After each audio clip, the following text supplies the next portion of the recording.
Bonjour à tous, bienvenue sur ce live CAPES Agrég et plus. Aujourd'hui, on accueille Laurilan. Salut Laurilan. Salut, Première question, est-ce que tu peux nous dire qui tu es? donc, je m'appelle Laurilan, je suis enseignante agrégée depuis 2 ans en tant que titulaire, 3 ans quand on a l'année de stage. Là, j'enseignais sur l'Académie d'Aix-Marseille et je reviens dans la région de Toulousaine. Ok. Est-ce que tu peux nous dire en première question quelle est la différence en gros entre le CAPES et l'Agrég? Ok. Alors, le CAPES et l'AGREG sont deux concours qui permettent d'être enseignant. On n'a par exemple pas besoin de passer le CAPES pour avoir l'AGREG. Les deux concours sont indépendants. Et c'est quand même des concours qui n'ont pas le même objectif. On va dire que l'AGREG est quand même tourné sur le scientifique et le CAPES, qui en plus qui a subi la réforme, est plus tourné sur la pédagogie et vraiment l'entrée dans le métier de professeur. Parce qu'avec Là, l'AGREG, en fait, on n'est pas obligé d'enseigner en suivant, en ouais. ayant l'AGREG. Là, tu parles des concours externes, c'est ça? CAPES externe, Ouais, Agrég. là, je parle des concours externes. Ouais. Et en quoi les épreuves sont différentes du coup? Alors, déjà, en termes de volume, donc le CAPES a des épreuves qui durent moins longtemps et qui sont moins nombreuses en nombre. Et l'AGREG, donc, est plus conséquent, un concours plus conséquent en termes de difficulté, je vais dire, dans le nombre d'épreuves. Et il y a moins de chances de réussite aussi. Le taux de réussite à l'AGREG est moins important qu'au CAPES, puisque je crois qu'en AGREG, c'est 6% et quelques. Et que la compétition, du coup, est très rude, puisque, du coup, les candidats les mieux préparés sont les normaliens. Donc, les places sont chères, puisqu'ils prennent déjà pas mal de places au concours. Voilà. Donc, là, le taux de réussite est assez faible, de manière générale. Ok, et comment on peut passer le CAPES du coup? Parce que la première étape, c'est de passer le CAPES. Ouais, la première étape, en général, c'est de passer le CAPES. Donc, on suit une licence. Alors, le parcours, la voie d'or, on va dire, c'est une licence de préparation au concours de l'enseignement. En M1, on intègre donc le master MEF, le fameux, donc master de l'éducation, de l'enseignement et de la formation, qui se passe en 2 ans. En M1, donc ce qui a changé un petit peu, c'est qu'en M1, M2, on a la possibilité maintenant d'être contractuel alternant. Enfin, en fait, on peut avoir déjà une première expérience dans l'enseignement. Alors, c'est on va dire, stages, c'est des périodes qui sont accompagnées par des tuteurs.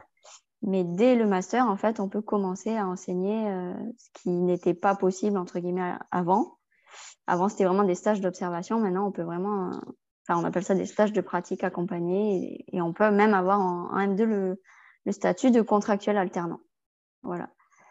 Donc ça, c'est la voie d'or. Et après, le CAPES peut se présenter avec n'importe quel master 2. C'est juste au moment du stage où le cursus sera un petit peu différent en fonction de si on a un master MEF ou pas. Ok. Voilà. Donc, du coup, le CAPES, on le passe en M2 Ouais. et l'Agrég aussi. Et l'AGREG aussi. Avant, l'AGREG, on le passait en M2 et le CAPES, on pouvait le passer dès le M1. Et là, avec la réforme, ça a changé. Donc maintenant, le CAPES et l'AGREG se passent en M2. Il faut justifier dans M2 pour avoir ces deux Ok. concours. Donc, la Voilà. conséquence de ça, c'est qu'il y aura plus de contractuels. Il y aura moins de gens qui iront jusqu'au Master 2, peut-être pour faire le CAPES.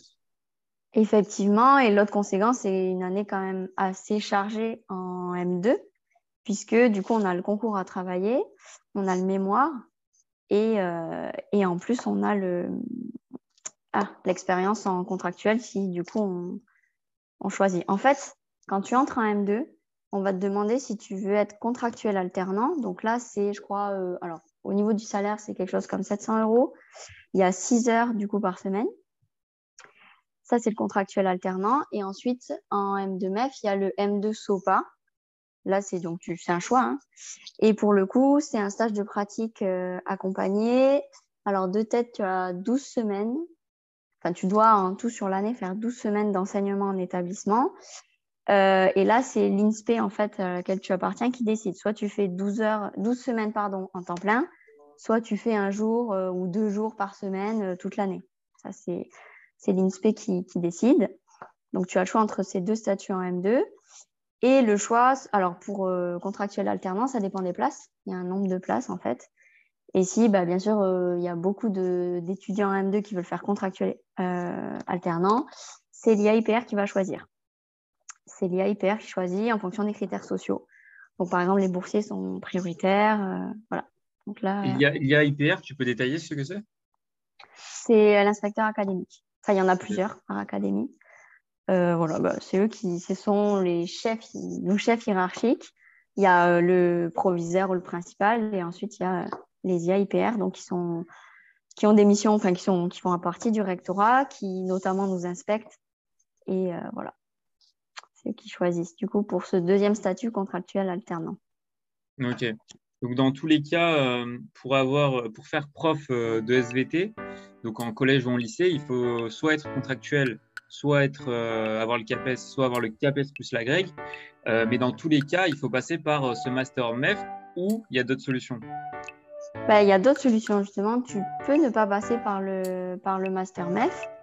Tu peux avoir un M2 autre. Et d'ailleurs, tu peux passer aussi la grègue sans le CAPES. Tu peux directement présenter la grègue avec un master 2. Donc le CAPES, en fait, ou la grègue, tu peux le passer avec soit une formation MEF, professeur, enfin formation professorat, tout ça, soit un master autre, différent, quoi. Voilà. Il faut un master 2 dans tous les cas. Pour le CAPES et la grègue. Pour le CAPES et la grègue. Ouais. Ok.